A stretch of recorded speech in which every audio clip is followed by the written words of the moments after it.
ಸೂಕ್ಷ್ಮ ಆಗೋದು ಅಂದರೆ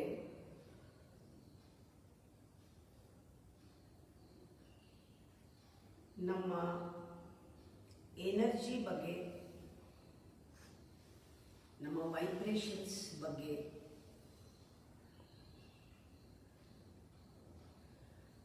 ನಮ್ಮ ಥಾಟ್ಸ್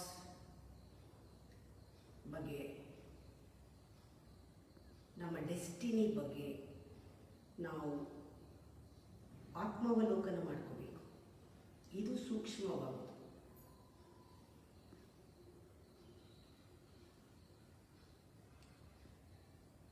ಯಾವಾಗ ನಮ್ಮಲ್ಲಿ ಮಾತನಾಡುವಾಗ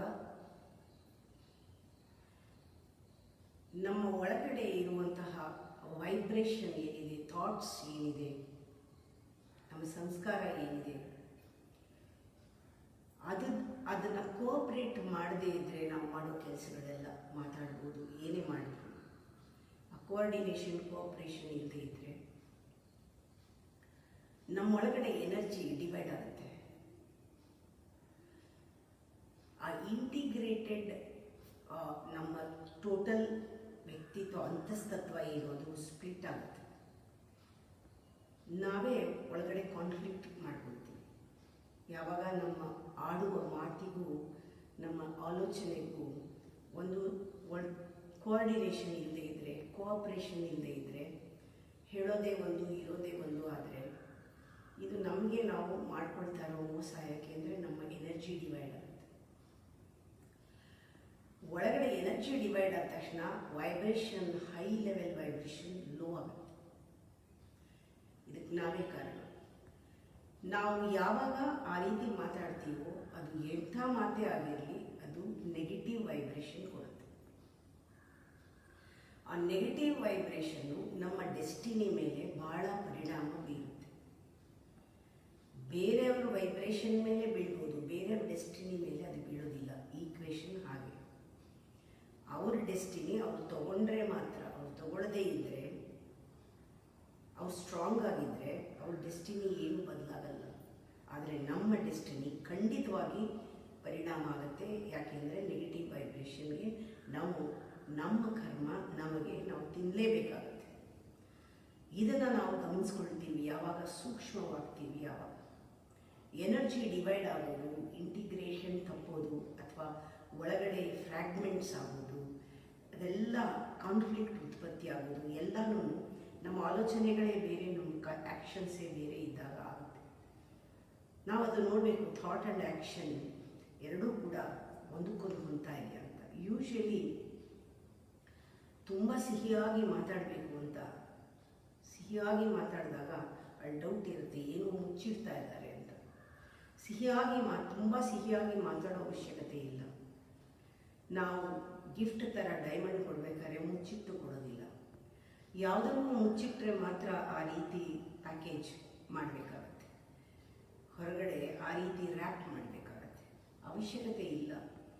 ಯಾವುದೂ ಸಿಹಿಯಾದ ಮಾತಿಂದ ಯಾರನ್ನೂ ಸಂತೋಷಪಡಿಸೋಕ್ಕಾಗಲ್ಲ. ಅದು ಸುಳ್ಳಿಂದ ಸಂತೋಷಪಡಿಸೋಕ್ಕೆ ಸಾಧ್ಯ ಇಲ್ಲ. ಸತ್ಯ ಥರ ಕಾಣೋ ಸುಳ್ಳೇನೆ. ಬೇರೆಯವರು ಕೂಡ ನಮ್ಮನ್ನು ಅಪ್ರಿಷಿಯೇಟ್ ಮಾಡೋದು ಎಲ್ಲನೂ ನಮಗೆ ಖುಷಿ ಪಡಿಸೋಕ್ಕೆ. ಅದರಲ್ಲಿ ಖುಷಿ ಪಡ್ತೀವಿ ನಾವು.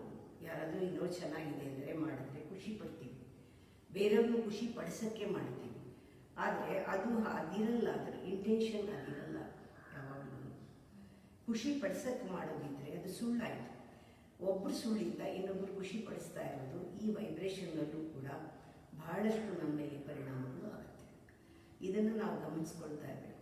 ನಮ್ಮ ಎಕ್ಸ್ಪೆಕ್ಟೇಷನ್ಗೆ ಯಾರೂ ಇಲ್ಲ ಅಂದಾಗ ಫಸ್ಟು ನಮ್ಮ ಒಳ್ಳೆಯ ಭಾವನೆ ಇರುತ್ತೆ, ಒಳ್ಳೆಯ ಆಲೋಚನೆಗಳು ಇರುತ್ತೆ, ಒಳ್ಳೆಯ ಎಕ್ಸ್ಪೆಕ್ಟೇಷನ್ ಇರುತ್ತೆ. ಆಗ ನಾವು ಒಳ್ಳೆಯ ಮಾತನಾಡ್ತೀವಿ, ಒಳ್ಳೆಯ ಭಾವನೆಯಲ್ಲಿ ಮಾತಾಡಿಸ್ತೀವಿ. ಆದರೆ ಅವ್ರು ತಗೊಳ್ಳಲ್ಲ. ಇನ್ನೊಂದು ಕಡೆಯಿಂದ ಅವರು ತಗೊಳ್ಳಲ್ಲ. ಆವಾಗ ಇಮ್ಮಿಡಿಯೇಟಾಗಿ ನಿಮ್ಮ ಮಾತು ಬದಲಾಗುತ್ತೆ, ನಿಮ್ಮ ಲ್ಯಾಂಗ್ವೇಜ್ ಬದಲಾಗುತ್ತೆ, ನಿಮ್ಮ ಮನೋಧರ್ಮ ಅವ್ರ ಕಡೆ ಬದಲಾಗುತ್ತೆ. ಎಲ್ಲ ಚೇಂಜ್ ಆಗ್ತೀರಾ. ಯಾಕೆ?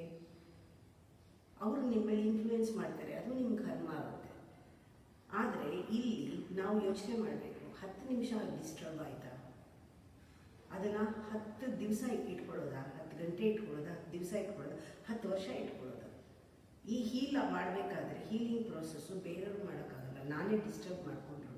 ಯಾಕೆಂದರೆ ನನ್ನ ಎಕ್ಸ್ಪೆಕ್ಟೇಷನ್ ಇದೆ, ನಾನು ಹೀಗಿರಬೇಕು ಅಂತ ಒಳ್ಳೆ ಭಾವನೆಗಳನ್ನ ಇಟ್ಕೊಂಡಿದ್ದೆ. ಆದರೆ ಅವರು ಅದನ್ನು ರಿಸೀವ್ ಮಾಡಲಿಲ್ಲ. ಅದರಿಂದ ನನಗೆ ಡಿಸ್ಟರ್ಬ್ ಆಗಿದ್ದರೆ ಎಷ್ಟೊತ್ತಿರೋದು ಡಿಸ್ಟರ್ಬೆನ್ಸಲ್ಲಿ?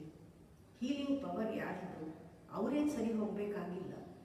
ಪ್ರತಿಯೊಬ್ಬರೂ ನಾವು ನೋಡಬೇಕಾದ್ರೆ ಒಂದೊಂದು ಸೋಲ್ ಕೂಡ ಒಂದು ಪ್ರಯಾಣ ಹೋಗ್ತಾ ಇದೆ. ಇಲ್ಲಿ ಕಂಪ್ಯಾಷನ್ ಯಾವಾಗ ಬರುತ್ತೆ? ನಮ್ಮ ಪ್ರೇಮದಲ್ಲಿ ಗೌರವ ಮತ್ತು ಪ್ರೇಮ ಎರಡೂ ಇದ್ದಾಗ, love and respect both together in our emotion. ನಾವೇನು ಮಾಡ್ತೀವಿ? ಅಯ್ಯೋ ನಾನೇ ಆ ಜಾಗದಲ್ಲಿ ಇದ್ದಿದ್ರೆ ಹಾಗೆ ಮಾಡ್ತಾ ಇದ್ನೇನೋ, ಆ ಕಂಪ್ಯಾಷನ್ ಬರುತ್ತೆ, ಫರ್ಗಿವ್ನೆಸ್ ಬರುತ್ತೆ. ಮಾಡಿಲ್ಲದೆ ಇದ್ರೂ ಪರವಾಗಿಲ್ಲ, ನಮಗನ್ಸುತ್ತೆ ಒಂದು ಸೋಲ್ಗೆ ಒಂದು ಜರ್ನಿ ಇದೆ, ಆ ಸಂಸ್ಕಾರ ಇದೆ, ಅವ್ರದ್ದೇ ಒಂದು ವೈಬ್ರೇಷನ್ ಇದೆ, ಅವ್ರದ್ದೊಂದು ಎನರ್ಜಿ ಲೆವೆಲ್ ಇದೆ. ಅವ್ರು ಆ ಥರ ಮಾಡ್ತಾ ಇರೋದಕ್ಕೆ ಸಾವಿರ ಕಾರಣಗಳಿರ್ಬೋದು. ಅದರಿಂದ ಅವ್ರು ಹಂಗೆ ಮಾಡ್ತಾ ಇದ್ದಾರೆ. ಯಾರೇ ಆ ಜಾಗದಲ್ಲಿ ಇದ್ದರೆ ಹಾಗೆ ಮಾಡಿರೋರೇನು ಅಂತ ಬಿಟ್ಟಿಡಬೇಕು. ನಮ್ಮನ್ನು ಡಿಸ್ಟರ್ಬ್ ಮಾಡೋದಕ್ಕೂ ಯಾರಿಗೂ ಆಗಲ್ಲ, ನಮ್ಮನ್ನು ಸಂತೋಷಪಡಿಸೋಕ್ಕೂ ಯಾರಿಗೂ ಆಗಲ್ಲ. ನಾವು ಯಾರನ್ನೂ ಸಂತೋಷಪಡಿಸೋಕ್ಕಾಗಲ್ಲ, ಡಿಸ್ಟರ್ಬ್ ಮಾಡೋಕ್ಕೂ ಆಗಲ್ಲ. ಇದು ನಿಜವಾದ ಪರಮ ಸತ್ಯ.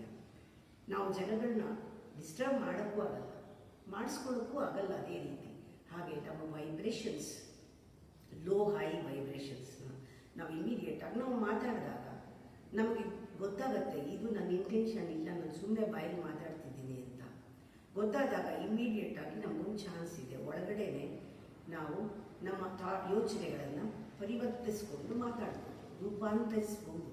ಒಂದು ಅವಕಾಶ ನಮಗೇ ಇದೆ. ಮಾತಾಡೋಕ್ಕೆ ಮುಂಚೆ ಯೋಚನೆ ಮಾಡಬೇಕು ಅಂತಾರೆ. ಆವಾಗ ನಾನು ಆಡ್ತಾ ಇರೋ ಮಾತಿಗೂ ನನ್ನ ಯೋಚನೆಗೂ ಸಂಬಂಧ ಇದೆಯಾ? ಇಲ್ಲದೆ ಇದ್ದರೆ ಸಂಬಂಧ ಬರೆಸಿ ಮಾತಾಡಬೇಕು. ಯಾವಾಗ ನಾವು ಆ ರೀತಿ ನಮ್ಮಲ್ಲಿ ಕೋಆರ್ಡಿನೇಷನು, ನಮ್ಮಲ್ಲಿ ಎನರ್ಜಿನ ಇಂಟಿಗ್ರೇಟ್ ಮಾಡಿಕೊಂಡು ನಮ್ಮಲ್ಲಿ ಆ ಒನ್ನೆಸ್ನ ಕಾಪಾಡ್ಕೊಳ್ತೀವಿ, ಆಗ ಸಂಪರ್ಕ ಮತ್ತು ಸಂಬಂಧ ಎರಡೂ ಚೆನ್ನಾಗಾಗುತ್ತೆ. ಬರೀ ಸಂಬಂಧ ಇದ್ದರೆ ಪ್ರಯೋಜನ ಇಲ್ಲ, ಸಂಪರ್ಕ ಬರಬೇಕು. ಸಂಪರ್ಕ is totally connection, not relationship.